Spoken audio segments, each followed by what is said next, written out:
This week, we've been taking a closer look at some of the spooky spots here in the Mid-South. For today's Mid-South Mystery, our Ruben Diaz took a trip to a bar that is nationally known for its haunted history.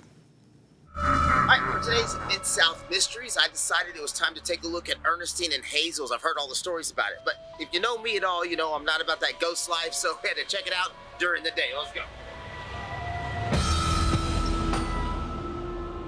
One of the first things you notice when you walk into Earnestine and Hazel's is all of the pictures on the wall. All of the people who've been here, Woody Harrelson, Samuel L. Jackson, B.B. King, James Brown, you name it, they've all been here. But there's a lot more than just the history of the pictures. We're also taught the history of the ghost stories, and those all happen upstairs.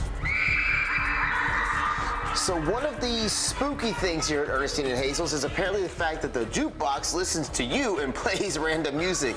For some reason, we were talking about the pictures on the wall. I mentioned Danny Glover, and boom, the jukebox for some reason wants Danny Glover to hear this song. It's a little freaky, I'm not gonna lie. Apparently all the really freaky, scary, spooky stuff happens upstairs, which is where the brothel was. Let's go see exactly what these spooky stories are. In fact, I've got one to share. Word is that bones were found in the rooms and in the walls here at Earnestine and Hazel's, and this is potentially where some of those bones were found. The only problem is those bones turned out to be cow bones, so I debunked one of those ghost stories right here for you. One of the ghost stories talks about the fact that the piano will randomly play by itself. What makes that extra freaky is the fact that the piano is locked. One of the other ghost stories here at Earnestine and Hazel's is in the upstairs bathroom. Apparently one of the, well, we'll just say workers, died up here in the bathtub and still haunts the place to this day.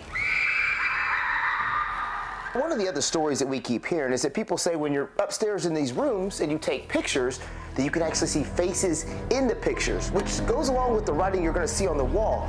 Kind of freaky, right? It says, "I will always be watching."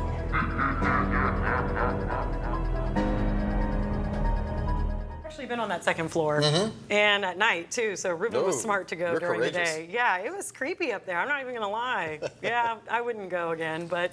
So we've had the Orpheum, Earnestine and Hazel's, and I think we have a couple more before the end of the week. Okay, So I'm looking forward to it. We'll stay with